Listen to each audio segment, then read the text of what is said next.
Hey guys, I just wanted to say, Happy Thanksgiving! I know what you're thinking. How long have I been in quarantine? So, today, I'm making a Thanksgiving turkey.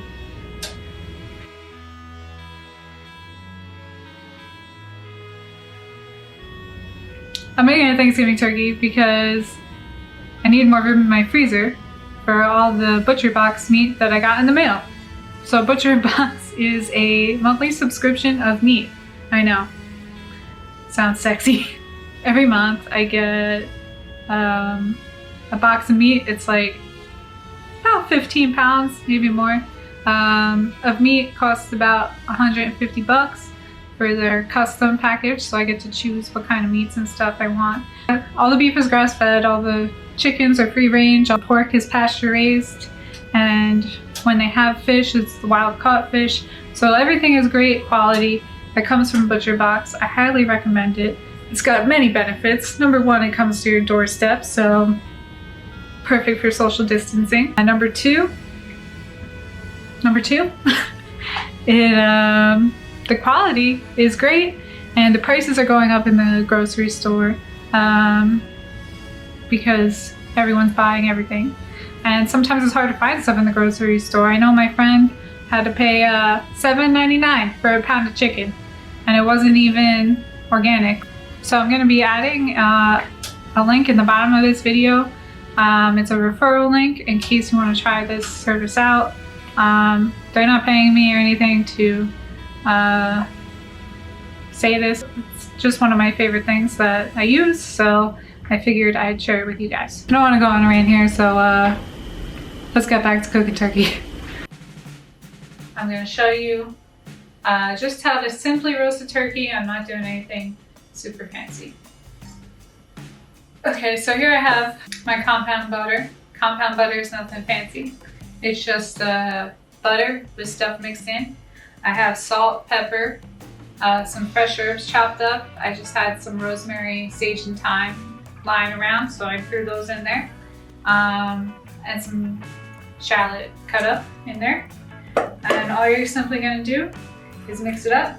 You want the butter to be this nice, soft, plasticky material, like consistency. So once your butter's all mixed up,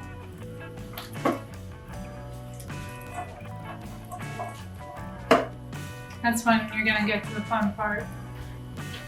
Okay, so I'm gonna take my turkey, have it on a roasting pan, or have it on a roasting rack, rather. I had a roasting pan, but I never used it. Somehow it got rusty, so I'm just using a sheet pan underneath the roasting rack with some carrots, onion, celery, and some parsley underneath for all the drippings, so later I can make a gravy out of that. Next, I'm gonna take the turkey and I'm gonna get my hand underneath the skin. All right, so you're gonna use your hands to make an air pocket.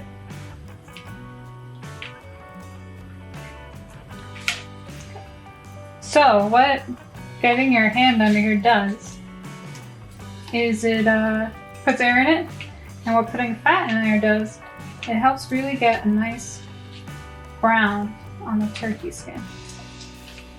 So you just want to work your way all the way under the top of the bird, pretty much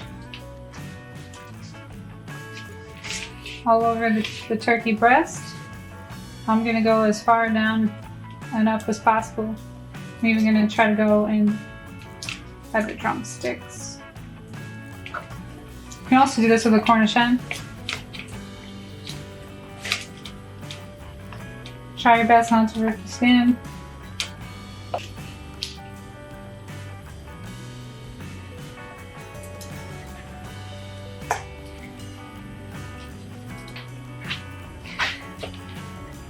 Okay, so now that I've separated the skin from the meat, I'm gonna go ahead with my compound butter. Just gonna take a whole bunch of it I'm gonna slather this turkey with it.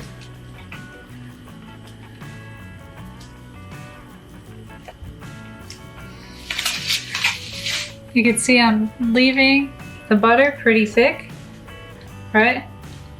So this way, when the butter melts, it'll start to kind of like fry the turkey skin. I like to think of it as you want the thickness of how much you would apply a face mask to your face. So if you don't know what I'm talking about, you're in quarantine, maybe you should try out a face mask too. They're just really quite lovely. Alright, so I'm gonna continue getting that much butter on the rest of the meat, and then I'm gonna be ready to put the skin back, right? And then I'll tuck the wings under and be ready for roasting. Okay, so butcher box, they tied the legs together for me, but I don't have any butcher's twine, so I just tucked the legs back as best I could. I kind of used the rack, the shape of the rack, to kind of tuck them in.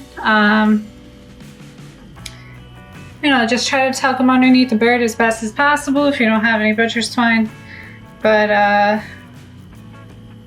you know, it's gonna change the look of your turkey. If you don't have it tucked underneath. Tucking also kind of helps protect the wingtips from burning. I'm just gonna keep it like that. I have my oven preheated 400 degrees. I didn't remember to preheat before, so just remember to do that, so this way you don't have to worry and wait around for it later before you put your turkey in the oven. I got my turkey with my butter in it. I got my veggies on the roasting pan, nice and big so they don't burn. So, full disclaimer, I did brine my turkey before putting the butter in. I don't usually brine my turkeys, and I brined it this time because, as you may know, I'm living in Florida, so it's hot out, and I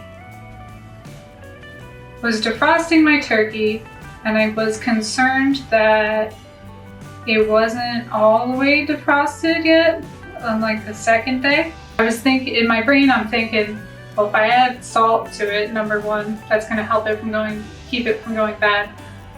Number two, water transfers heat a lot quicker than just air does, so it's gonna help it defrost quicker. And so I actually brined it in my refrigerator instead of in like at room temperature, just because I was very nervous about leaving raw meat in a temperature danger zone, so I want to make sure it was okay. Then the next day I was gonna make the turkey, but I didn't get around to it, and I dumped out the brine in the bin that I had the turkey in, because you can over brine something and it will make the meat super salty.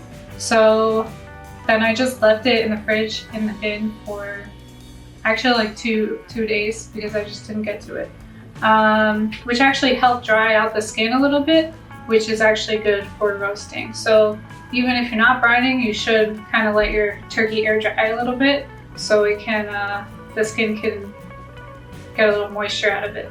Also, because I brine my turkey, I'm not going to be salting the inside of the cavity, but if you didn't brine your turkey, you should salt and pepper the inside of the cavity. You should also salt and pepper the outside of the turkey. So I'm just going to go in the oven now, and I'm going to put the tin foil over it for about half of it. Some people end with tin foil. I like to start with tin foil, and this is my theory on it. Whenever you cover something, it doesn't allow the moisture to come out, right? The idea behind searing the outside of the turkey to let all the juices stay in. I mean, I get that, but I also think that covering a turkey, right, which we all have, there's the moisture from the vegetables underneath and all that other stuff. After you've crisped the outside, it's kind of gonna steam that crispy skin and it's not gonna make it as crispy. So I do it the opposite way. I cover it first and then I uncover it. And I also find it's a lot safer to just pull off tin foil than it is trying to put tin foil on top of a hot pan. So I'm gonna put this tin foil on top, sunny side out.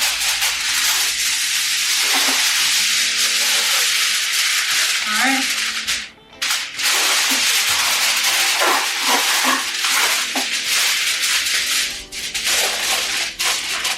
Now you might be thinking, that's a giant piece of tin foil. And it is. I'm lucky enough that there's like a restaurant supply store down the street from me.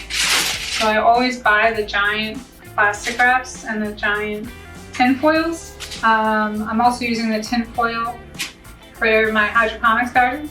But also, like, I bought the giant thing of plastic wrap. It's like 2,000 feet of plastic wrap. And it took me 5 years to go through my first one.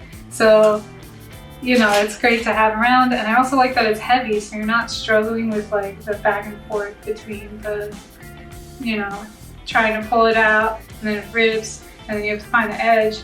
Like, oh, so annoying. So I would invest in that if you have a restaurant supply store near you.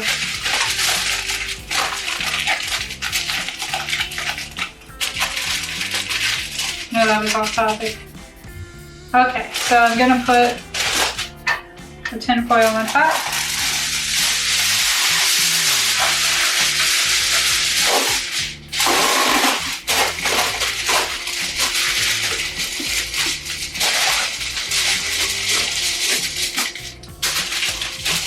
I'm gonna poke a couple steam holes.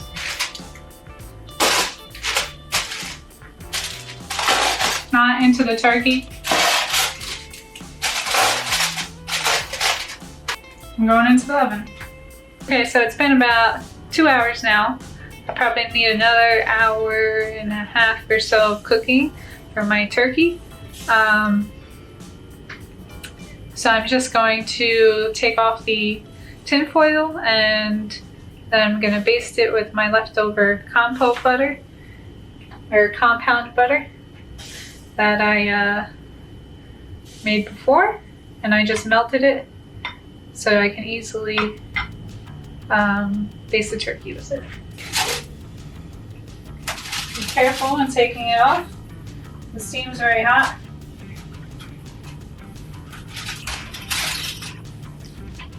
So we're looking good.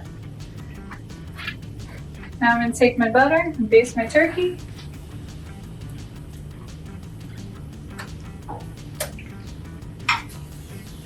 Do the other side and put it back in the oven. Be really careful when getting to the other side. Okay, so I'm taking my turkey out of the oven.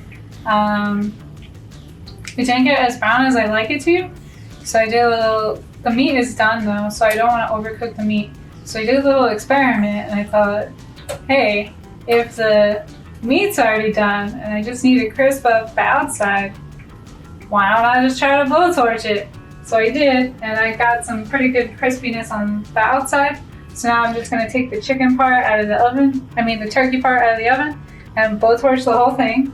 I'm gonna just take the rack out because I don't wanna burn myself with all this hot liquid on the sheet pan. And then I'll let that cool down before I start making the gravy, just so I don't hurt myself. Okay, so just to get a little more brown and a little more crisp, I'm gonna blowtorch this bird.